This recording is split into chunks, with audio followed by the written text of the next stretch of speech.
Welcome back, students. So today we are going to discuss another set of problems on throughput accounting.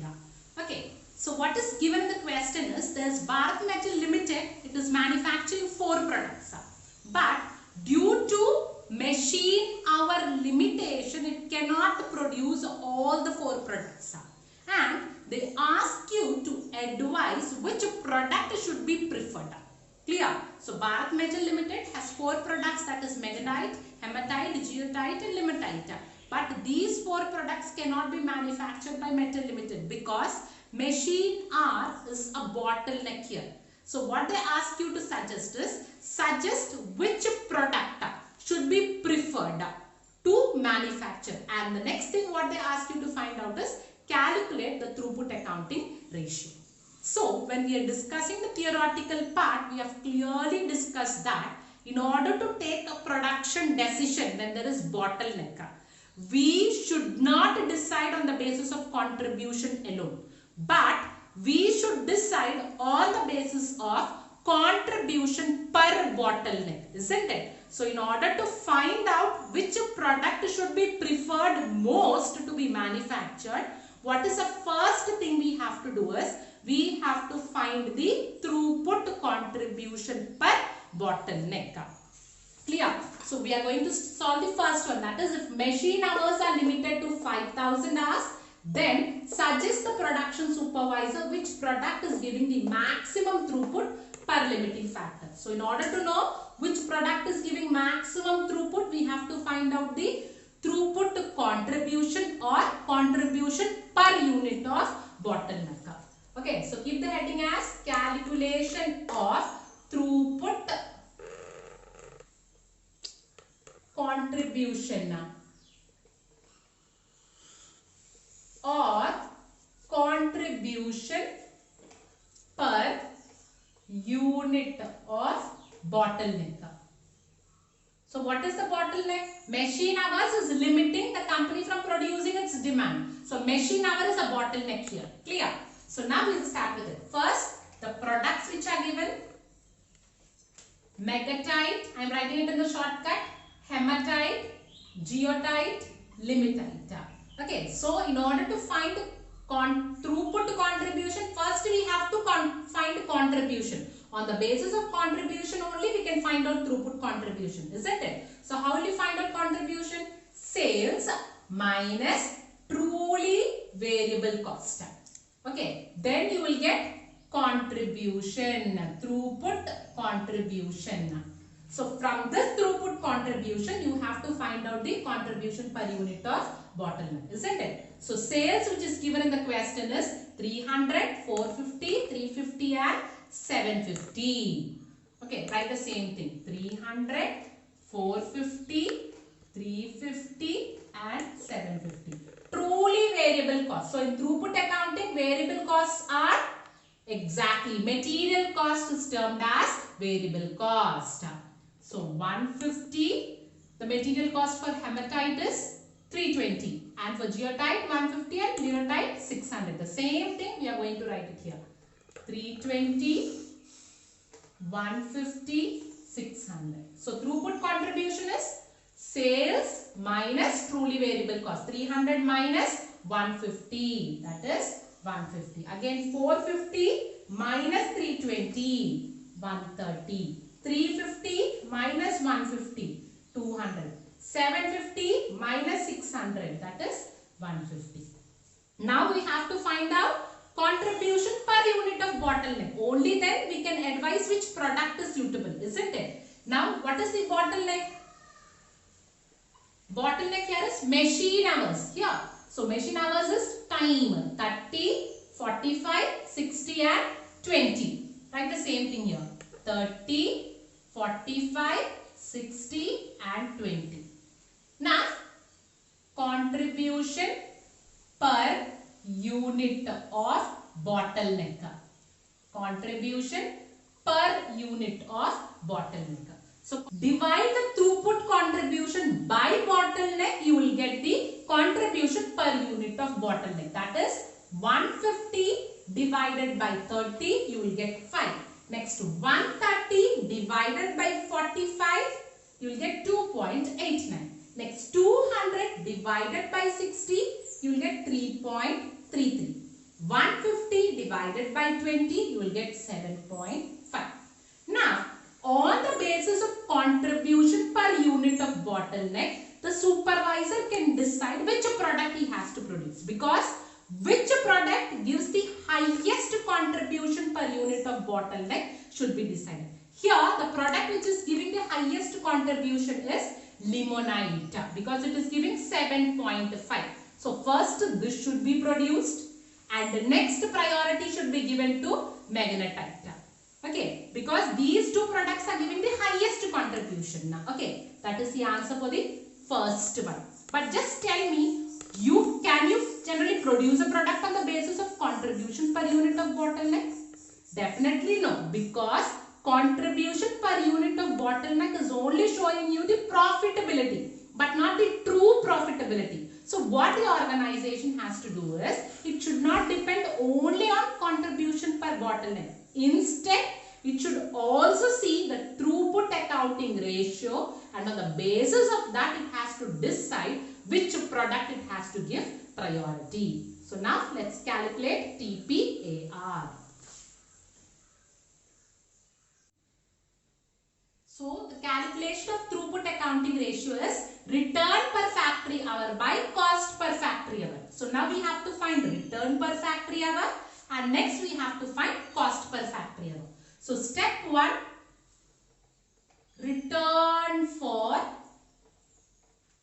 factory hour.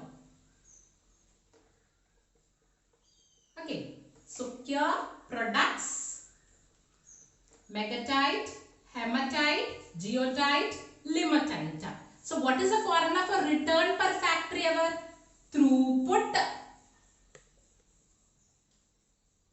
per unit, okay, by time per unit, isn't it? So the formula is throughput per unit by time per unit. That is what we are going to calculate.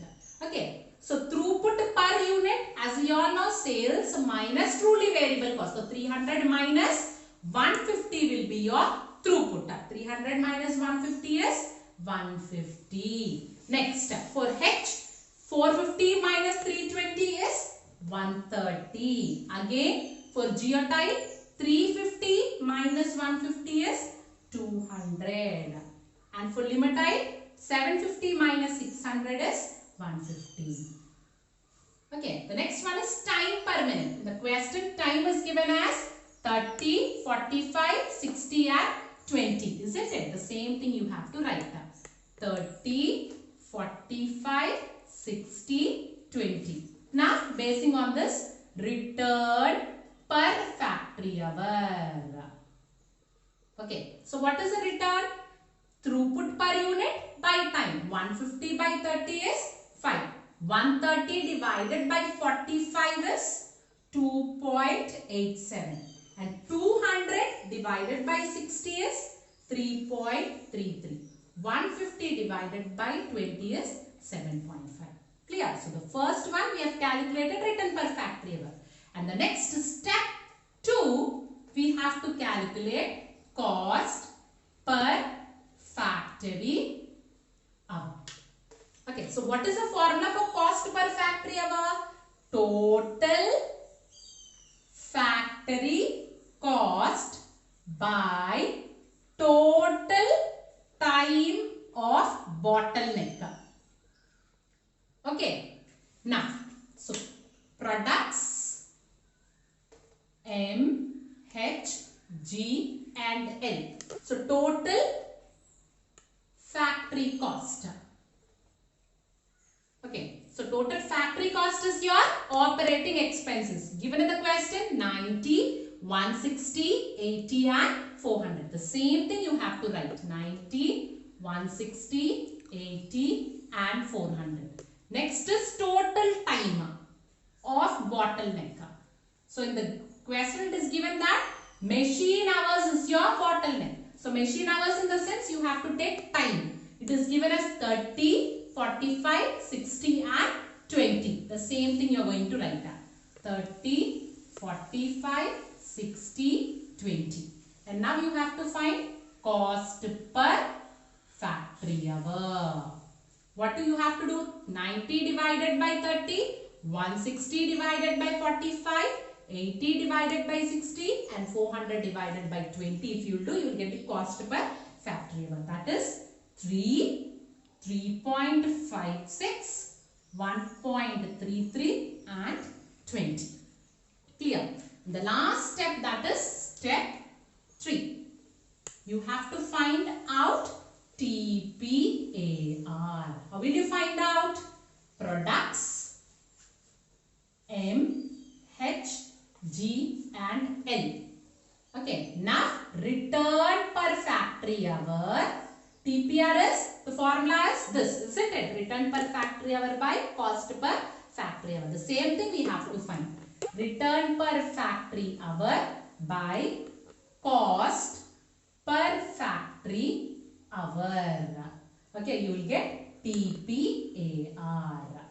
Okay, so for megatite, the return what you got is this 5. For hematite 6. For geotite 3 and for this. Write the same thing. And the cost what you got is 3, 3.56, 1.33, 20. The same thing you have to substitute in the statement. So that is 5, 2.87, 3.33 and 7.5.